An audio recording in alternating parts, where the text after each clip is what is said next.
So hello everyone. और पिछले video में हमने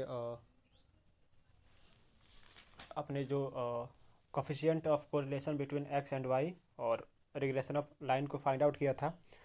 और यहाँ पर भी हमें वही चीज़ फाइंड आउट करना है, लेकिन ये जो है हमारा रिवर्स प्रॉब्लम है।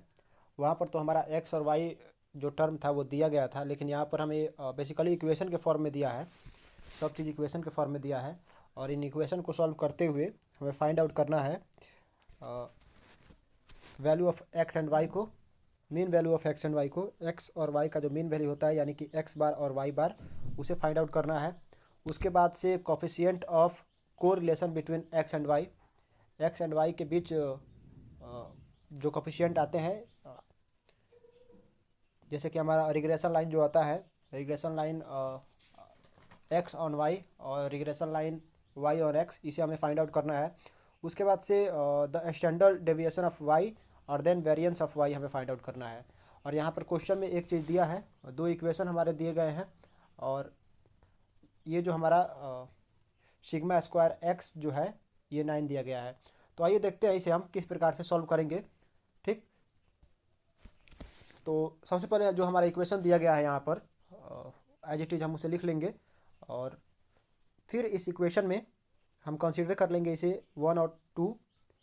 जैसा कि हम जानते हैं कि जो हमारा एक्स बार और वाई बार जो होता है is a common point of the two regression line. ये क्या होता है, दो रिग्रेशन लाइन के बीच का एक कॉमन पॉइंट होता है। ये हमारा स्टेटमेंट है इसका। ठीक, अब इस इक्वेशन को हम थोड़ा चेंज करेंगे। जो हमारा एक्स है उसे हम एक्स बार लिखेंगे और जो वाई है उसे वाई बार लिखेंगे, क्योंकि ये कॉमन पॉइंट होता है रिग्रेशन लाइन में। ठीक, सो इक्वेशन 1 हमारा कुछ इस प्रकार से बन जाएगा, 8x bar minus 10y bar is equal to minus of 66।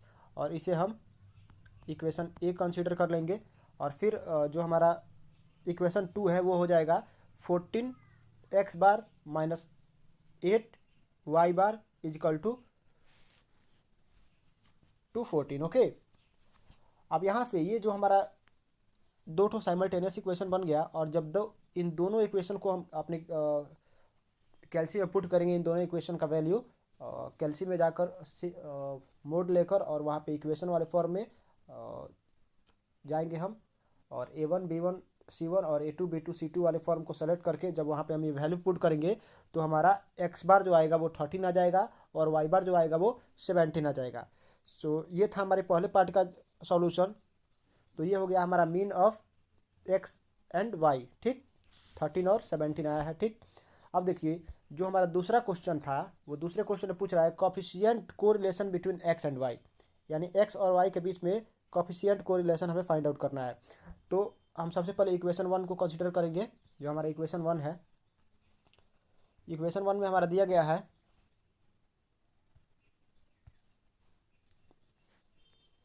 जैसा कि इक्वेशन 1 है हमारा 8x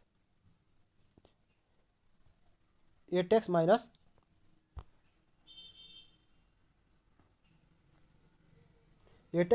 10y that is equal to 66। अब इस इक्वेशन में हम करेंगे क्या कि जो हमारा जो टर्म है एक्स वाला और कांस्टेंट उसको इजकल टू के उस साइड भेजेंगे, तो हमारा ये हो जाएगा 10y इजकल टू 8 प्लस 66। अब y को जब हम फाइंड आउट करेंगे तो ये हो जाएगा 8x/10 प्लस 66/10। और यहाँ से y का वैल्यू हमारा आ जाएगा 0.8x और y जो हो जाएगा हमारा 6.6। और बेसिकली जो हमारा regression line x on y जो है ये हमारे यहाँ से निकल गया। ठीक,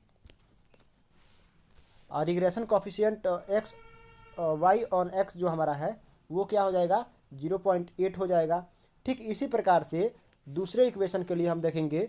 सो दूसरे इक्वेशन में हमारा है, ये किसके लिए होगा, ये होगा x ऑन y के लिए, x ऑन y। ठीक, x ऑन y के लिए ये वाला हमारा इक्वेशन हो जाएगा।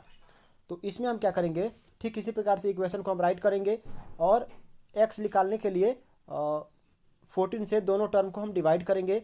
तो हमारा x हो जाएगा 0.45y प्लस 5.35। और ये जो हमारा है वो regression coefficient x on y आ गया। आगे चलते हैं। सो यहाँ पर जो हमारा आर है, आर इजकल टू क्या आया, sigma Y upon sigma 8x=8। अब इसे हम कंसीडर कर लेंगे इक्वेशन ए। और regression coefficient X on Y के लिए देखिए, जो हमारा ये वाला इक्वेशन है और ये वाला इक्वेशन, दोनों इक्वेशन में केवल वाई और एक्स का अंतर है। ठीक, इसमें हम पहले वाई लिखेंगे और फिर डिवाइड कर देंगे एक्स से, और इस वाले इक्वेशन में पहले सिग्मा एक्स लिखेंगे और देन डिवाइड कर देंगे वाई से। ठीक, और जो हमारा कॉफिशिएंट आया है वाई ऑन एक्स यानी 0.8, और इसमें आया है एक्स ऑन वाई में 0.45, उसे हम राइट कर देंगे। अब ये जो दोनों हमारा इक्वेशन है, इन दोनों को हम क्या करेंगे, मल्टीप्लाई करेंगे। तो राइट साइड वाले टर्म को एक साथ मल्टीप्लाई कीजिए और लेफ्ट वाले टर्म को एक साथ मल्टीप्लाई कीजिए, या सभी को एक ही साथ मल्टीप्लाई कीजिए। तो यहाँ से हमारा जो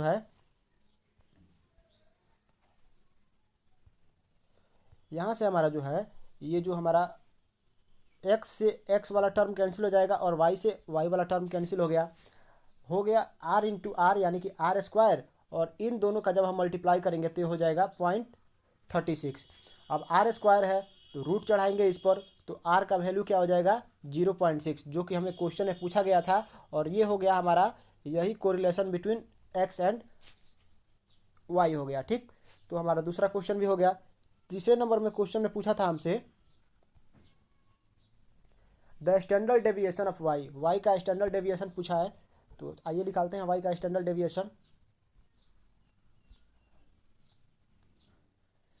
यहाँ पर जो हमारा क्वेश्चन में ऑलरेडी गिवन था कि if sigma square X is equal to 9। ठीक, तो यहाँ से जब